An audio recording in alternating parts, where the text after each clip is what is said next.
Alone one night, Dani, the wife of psychiatrist Ted Timmis, is brutally murdered while renovating the couple's newly acquired country house. Olin Boole, one of Ted's former patients, visited Dani that evening, warning her that a stranger had infiltrated the home. Olin is ultimately convicted of the crime and is later found brutally murdered in his room in the psychiatric hospital. 1 year later, Dani's twin sister Darcy, a blind clairvoyant with psychometric powers, is visited by Ted at her cabinet of curiosities Oddity shop in Cork, and to make tentative plans to visit again. Several days later, Darcy arrives unexpectedly at the country house where Ted now resides with his new girlfriend Yana, a pharmaceutical representative. Preceding Darcy's arrival is the shipment of a large crate containing a strange life-sized wooden mannequin from Darcy's cabinet of curiosities. Darcy plans to use the mannequin to uncover the truth behind her sister's murder. Ted departs to his night shift at the hospital, leaving Darcy alone with Yana, who wishes to leave but is prevented from doing so when her car keys vanish.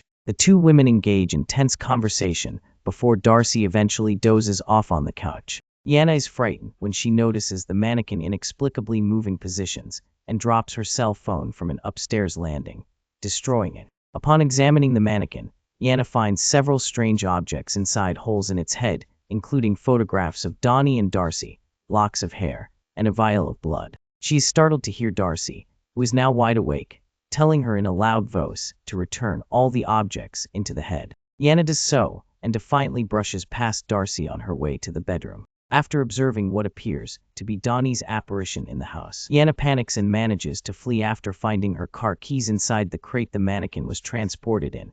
She does not return. Ted returns to the house to find Darcy alone upstairs. Darcy reveals to Ted that she knows he was responsible for Dani's murder. She reveals that she herself killed Olin to avenge Dani, but upon performing a psychometric reading of Olin's glass eye, she discovered he was in fact innocent. Rather, it was Ted who arranged Dani's murder, enlisting the help of Ivan, a brutish orderly at the psychiatric hospital. Olin overheard discussions between Ted and Ivan regarding the plan to kill Dani, and upon his planned release from the hospital, he arrived at the house that evening to warn Dani. Ted refutes Darcy's claims and accuses her of being delusional, attributing it to the brain tumor that originally caused her to go blind. To prove it, he places his cell phone on the landing and tells Darcy he is going to meet with the attorney who presided over the case and have the attorney phone her to explain the evidence. Ted returns to the hospital and calls his cell phone. Darcy, unaware that Ted has removed a trapdoor cover on the floor near where he left the phone,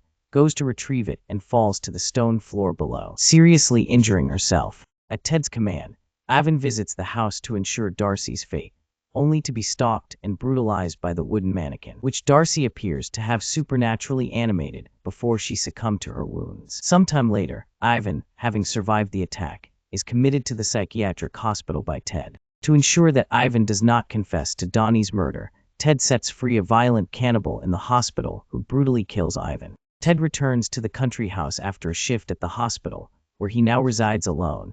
Yana broke off their relationship, disturbed by Ted's nonchalance that both Dani and Darcy died in his home. On the doorstep, Ted finds a small box delivered from Darcy's Oddity shop. Inside is a call bell that Darcy had earlier shown him, which she indicated was haunted by the ghost of a bellhop who died in a local hotel. It is alleged that ringing the bell summons his vengeful ghost, and that he will kill anyone who dares to do so. Ted defiantly rings the bell, and momentarily observes his surroundings with no indication of the spirit. As Ted begins to relax, he is unaware of the bellhop's spirit standing behind him.